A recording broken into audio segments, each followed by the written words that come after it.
വളരെ വിജയകരമായി ആ ദൗത്യം മുന്നേറുന്നു എന്ന് തന്നെയല്ലേ സുനിൽ നമുക്ക് മനസ്സിലാക്കണം. ശാന്തസമുദ്രത്തിലേക്ക് ആ പേടകം പതിക്കുന്നു, പാരച്യൂട്ട് വിടർന്നു കഴിഞ്ഞിരിക്കുന്നു അല്ലേ? നമുക്ക് ഞാൻ നേരത്തെ സൂചിപ്പിച്ചതുപോലെ പാരച്യൂട്ടുകൾ ഓപ്പൺ ആയി കഴിഞ്ഞു.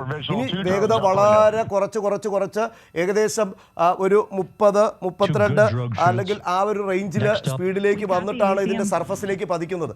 ഈ പതിക്കുന്ന സമയത്ത് ഞാൻ പറഞ്ഞതുപോലെ നാവികസേനയിലെ കപ്പലിലുള്ള ദൗത്യ നിയോഗിച്ചിട്ടുള്ളവർ ഇതിന്റെ അടുത്തേക്ക് വളരെ പെട്ടെന്ന് തന്നെ ചാടി വന്നിട്ട് ഒരു ലോക്കറുണ്ട്, ഒരു ലോക്കർ ഉപയോഗിച്ച്, ചെയിനുള്ള ഒരു ലോക്കർ ഉപയോഗിച്ച് ഈ പേടകത്തെ ലോക്ക് ചെയ്യുന്നു. ഈ പേടകത്തെ ലോക്ക് ചെയ്ത് കഴിഞ്ഞാൽ ഇതിനെ വലിച്ചു നീക്കിക്കൊണ്ട് ഈ കപ്പലിലേക്ക് കൊണ്ടുപോകും. കപ്പലിലേക്ക് കൊണ്ടുപോകുന്ന ആ സമയത്ത് തന്നെ ഫസ്റ്റ് ചെയ്യുന്നത് മെഡിക്കൽ പരിശോധനയാണ്. കാരണം ഇവർ ഇതിനകത്ത് സുരക്ഷിതരാണോ, ഇതിനകത്ത് ടെമ്പറേച്ചറുമായി ഓക്സിജൻ അന്തരീക്ഷവുമായി പൊരുത്തപ്പെട്ട ഇവർ സേഫ് ആണോ എന്നുള്ളത് ആദ്യം പരിശോധിക്കും. അതിനുശേഷമാണ് ഇവരെ പുറത്തേക്ക് ഇറക്കുന്ന ദൗത്യത്തിലേക്ക് പോകുന്നത്. അതിനും വളരെ സിസ്റ്റമാറ്റിക് ആയിട്ടുള്ള ശാസ്ത്രീയപരമായിട്ടുള്ള മോഡ്യൂളുകൾ അതിനകത്ത് തന്നെ അവർക്ക് തയ്യാറാക്കി വെച്ചിട്ടുണ്ട്. നമുക്കിപ്പോൾ കാണാം, വളരെ നമ്മൾ ദൃശ്യങ്ങൾ കാണുമ്പോൾ ഞാൻ നേരത്തെ സൂചിപ്പിച്ചല്ലേ വളരെ ചെറിയൊരു പാരച്യൂട്ട് എന്നുള്ളതാണ്. നമ്മൾ ആലോചിക്കേണ്ടത് എത്ര കിലോമീറ്റർ അകലെ നിന്ന് വരുന്ന ഒരു പേടകം നേരത്തെ ഉണ്ടായിരുന്ന സൈസിന്റെ വളരെ ചെറിയൊരു സൈസായിട്ടാണ് പറഞ്ഞത്. കാരണം നേരത്തെ പോയത് സർഫസിലേക്ക് പതിക്കുന്നു.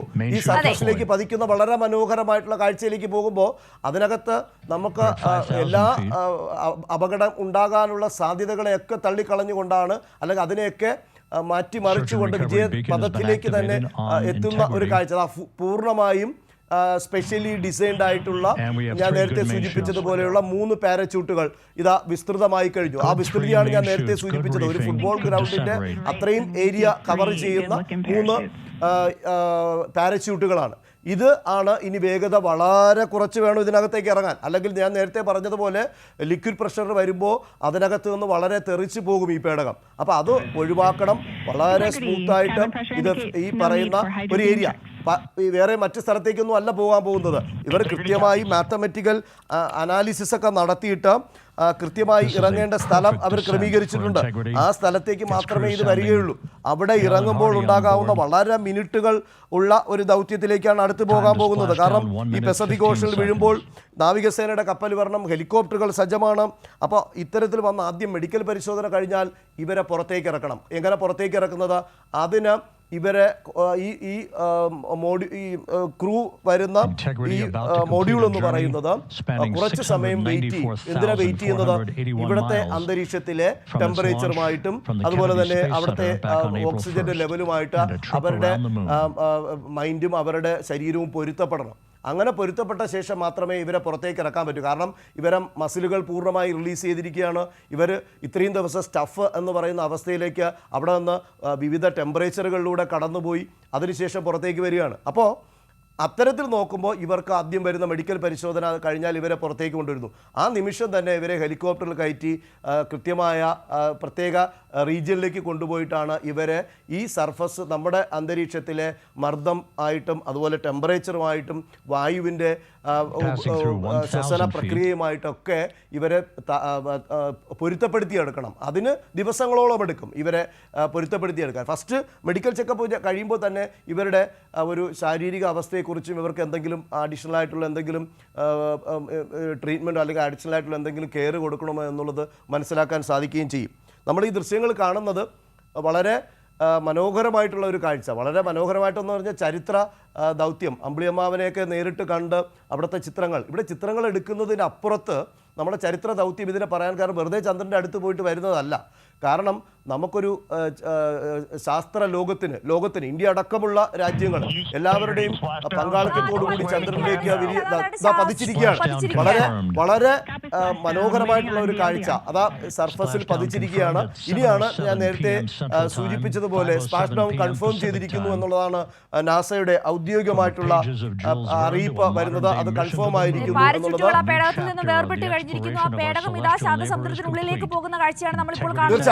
ഇനി എന്ന് പറഞ്ഞാൽ ഇത് ഫ്ലോട്ടിംഗ് പ്രോസസ്സിലേക്കാണ് പോകുന്നത്. അതായത് ഇത് നമുക്കറിയാമല്ലോ, വെള്ളത്തിൽ പോയി വീണ് കഴിഞ്ഞാൽ ആദ്യം മർദ്ദം കൊണ്ട് താഴേക്ക് പോയിട്ട് ഇനി ഉയർന്നു വരും. ലിക്വിഡ് പ്രഷർ കൊണ്ട് സർഫസ് ടെൻഷൻ കൊണ്ട് ഇത് മുകളിലേക്ക് ഉയർന്നു വരുമ്പോൾ തന്നെ വളരെ പെട്ടെന്ന് തന്നെ ഇതിന്റെ അടുത്തേക്ക് ഇപ്പോൾ നാവികസേനയുടെ കാരണം ഇപ്പോൾ ഫ്ലോട്ട് ചെയ്യുകയാണ്. വളരെ നേരത്തെ പറഞ്ഞ പോലെ അത് ഫ്ലോട്ട് ചെയ്യും. ആ ഫ്ലോട്ട് കറക്റ്റ് എന്താണോ ക്രൂ മോഡ്യൂൾ ഡിസൈൻ ചെയ്തത് എങ്ങനെയാണ് ഇരിക്കുന്നത് അതേ പൊസിഷനിൽ തന്നെയാണ് വന്ന് പതിച്ചിട്ടുള്ളത് എന്നുള്ളത്.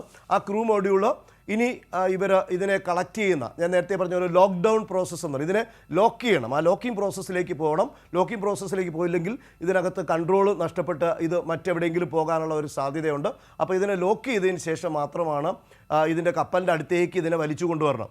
അപ്പോൾ കപ്പലിൻ്റെ അടുത്തേക്ക് വലിച്ചു കൊണ്ടുവരുമ്പോൾ തന്നെ ഇതിനകത്ത് ഇവർക്ക് ഉള്ള മെഡിക്കൽ ടീം റെഡിയാണ്. അപ്പോൾ അവർ പരിശോധന നടത്തി എല്ലാ കാര്യങ്ങളും ഒബ്സർവ് ചെയ്ത് ഈ ഇതിനകത്തുള്ള ഗ്ലാസുകളിലൂടെ ഈ ടെമ്പറേച്ചർ, ഇവരുടെ മൂവ്മെന്റ്സ്, ഇതൊക്കെ വളരെ കൃത്യമായി ഐഡന്റിഫൈ ചെയ്ത് വരാൻ സാധിക്കും. കാരണം നമ്മൾ ഏറ്റവും ഭീതി നിറഞ്ഞ ഒരു സാഹചര്യത്തിലൊക്കെ രക്ഷപ്പെട്ടു. നമുക്ക് അവിടെയൊക്കെ നമ്മൾ ചരിത്രം കുറിച്ചിരിച്ചു. അവിടെ കാരണം അപകടം ഉണ്ടാകാനുള്ള സാധ്യത, കാരണം 2 ഘട്ടമാണ്. ഒന്ന്, അപകടം ഉണ്ടാകാനുള്ള സാധ്യത എന്ന് പറഞ്ഞാൽ നമ്മൾ ചന്ദ്രനിലേക്ക് പ്രവേശിച്ച് തിരിച്ച് ചന്ദ്രന്റെ ഭൂഗുരുത്വാകർഷണ ബലത്തിൽ നിന്ന് ഭൂമിയുടെ ഭ്രമണപഥത്തിലെത്തി ഭൂമിയുടെ ഭൂഗുരുത്വാകർഷണ ബലത്തിലേക്ക് വരുമ്പോൾ ഉണ്ടാകാവുന്ന ഒരു അപകടം. കാരണം അവിടെ ടെമ്പറേച്ചർ വളരെ വലുതാണ്. ആ ടെമ്പറേച്ചർ ഓവർകം ചെയ്തുകൊണ്ട് വരുമ്പോൾ ചിലപ്പോൾ എഞ്ചിൻ സ്റ്റക്കായി പോകും.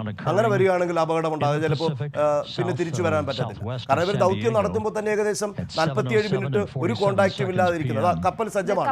കപ്പലിനകത്ത് വളരെ സജ്ജമായ പ്രവർത്തനങ്ങളുമായി നിൽപ്പുണ്ട്. ഹെലികോപ്റ്ററുകളുണ്ട്, സൈനിക സേനയുടെ ഹെലികോപ്റ്റർ. കാരണം ഈ ദൗത്യം എന്ന് പറയുന്നത് നാസ അമേരിക്ക മാത്രമല്ല, ഇതിനകത്ത് മറ്റ് രാജ്യങ്ങൾ ഈ ശാസ്ത്ര പഠനത്തിന് വേണ്ടി വിനിയോഗിച്ചിട്ടുള്ള രാജ്യങ്ങളുടെയൊക്കെ ഒരു സംയുക്തമായിട്ടുള്ള ഒരു സംരംഭമാണ് ഈ പറയുന്ന നമ്മുടെ ഈ ആർട്ടിമിസ് ദൗത്യം എന്ന് പറയുന്നത്. ആർട്ടിമിസ് ദൗത്യത്തിൽ ഓറിയോൺ ഇന്റഗ്രിറ്റി എന്ന് പറയുന്നത്, ഇന്റഗ്രിറ്റി അതിൻ്റെ ഒരു ഓമന പേരാണ്. ആ ഓറിയോൺ ഇന്റഗ്രിറ്റി എന്ന് പറയുന്ന ഈ ഒരു പേടകവുമായി പോയി ദൗത്യം എടുത്ത് വരികയാണ്. കാരണം കുറച്ച് ചിത്രങ്ങൾ മാത്രമേ നാസ പുറത്തുവിട്ടിട്ടുള്ളൂ. ഇനി പുതിയ ചരിത്രം കുറിച്ചുകൊണ്ടുള്ള ദൃശ്യങ്ങൾ ഇനി നമുക്ക് പുറത്തേക്ക് വരാൻ പോകുന്നതേ ഉള്ളൂ.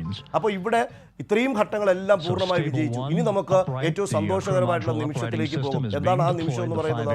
ഈ പേടകത്തിന്റെ വാതിലുകൾ ഓപ്പൺ ചെയ്ത് ഇവരെ പുറത്തേക്ക് എടുക്കണം. ഇവരെ പുറത്തേക്ക് എടുത്തുകൊണ്ട് നമ്മുടെ ഈ ടെമ്പറേച്ചർ, അന്തരീക്ഷത്തിലുള്ള ആ ടെമ്പറേച്ചർ അവർക്ക് ശ്വസിക്കാനുള്ള തരത്തിലേക്കുള്ള ആ ടെമ്പറേച്ചറിലേക്ക് എത്തിക്കുന്ന ഒരു ഘട്ടമാണ്. അതിനുശേഷം വളരെ പെട്ടെന്ന് തന്നെ അവരവിടുന്ന് ഹെലികോപ്റ്ററിൽ കയറ്റി സുരക്ഷിതമായ, അവർക്ക് പ്രത്യേകിച്ച് താമസിക്കാൻ വേണ്ടിയിട്ടുള്ള ഇടമുണ്ട്, അവിടേക്ക് കൊണ്ടുപോകും. കാരണം അവിടെ കൊണ്ടുപോയി ഒരു 7 ദിവസമെങ്കിലും നമ്മൾ നോർമൽ ലെവലിലേക്ക് കൊണ്ടുവരണം അവരെ മസിലുകൾ. കാരണം അവിടെ പോകുമ്പോൾ പ്രത്യേകം ഡിസൈൻ ചെയ്തിട്ടുള്ള ഡ്രസ്സുകൾ, അത് പ്രത്യേകം ഡിസൈൻ ചെയ്തിട്ടുള്ള ഗ്ലാസ് ഉപയോഗിച്ചിട്ടാണ് ഇവർ ഈ ദൃശ്യങ്ങൾ കണ്ടതും പകർത്തിയതും. അത് വളരെ വളരെ മൈന്യൂട്ടായിട്ടുള്ള ദൃശ്യങ്ങൾ പകർത്തുന്ന അത്രയും ടെക്നോളജിയുള്ള ക്യാമറയൊക്കെ ഉപയോഗിച്ചിട്ട് ഈ ദൃശ്യങ്ങൾ എടുത്തിട്ട് വരികയാണ്.